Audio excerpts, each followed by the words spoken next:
Qu'est-ce qu'un pécheur? C'est quelqu'un qui commet des péchés. Oui, mais aux yeux de Dieu, tous les hommes sont pécheurs. En dehors de tout acte pécheur commis, nous pensons que si seulement nous n'avions pas fait certaines choses, tout irait pour le mieux. Cependant, le problème est plus profond. Il ne réside pas dans ce que nous faisons, mais en ce que nous sommes. La racine du problème, c'est le pécheur lui-même, et c'est cela qui doit être traité. Nos péchés sont traités par le sang, mais ce que nous sommes est traité par la croix. Par le sang, nous avons le pardon, et la croix nous délivre de tout ce que nous sommes en Adam. Il est donc nécessaire de comprendre ces expressions en Adam et en Christ. Ce sont des expressions qui sont souvent mal comprises par les chrétiens. Nous sommes tous nés en Adam, et Romains 5, 12, 21 nous montre ce que nous sommes en Adam.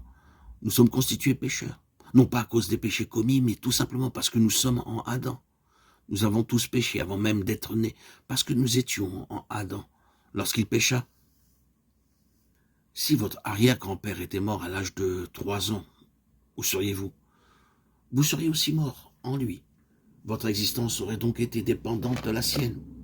De même, nous sommes inclus dans le péché d'Adam, et parce que nous sommes nés en Adam, nous avons ce qui est issu d'Adam, cette nature adamique, qui est une nature du pécheur.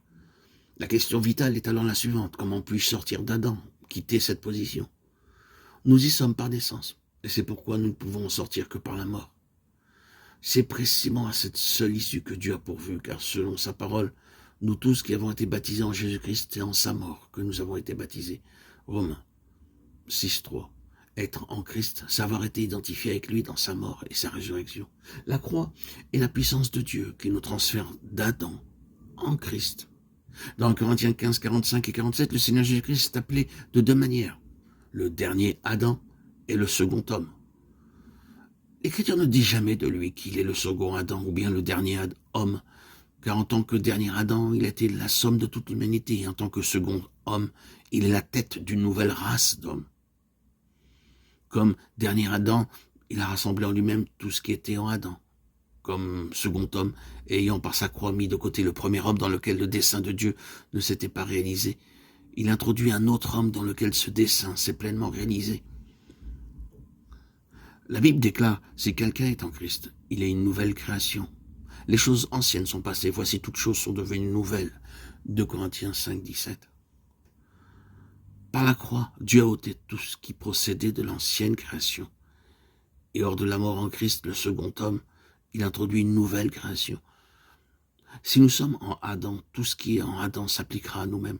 De la même manière, si nous sommes en Christ, tout ce qui est en lui nous est accordé par grâce, sans aucun effort de notre part, sur la base de la simple foi. La vie du chrétien ne consiste donc pas à vivre des aspects particuliers de la vie de Christ. C'est la vie même de Christ qui est reproduite en nous. C'est par lui que vous êtes en Jésus-Christ, lequel, de par Dieu, a été fait pour nous sagesse, justice et sanctification et rédemption. 1 Corinthiens 1, 30.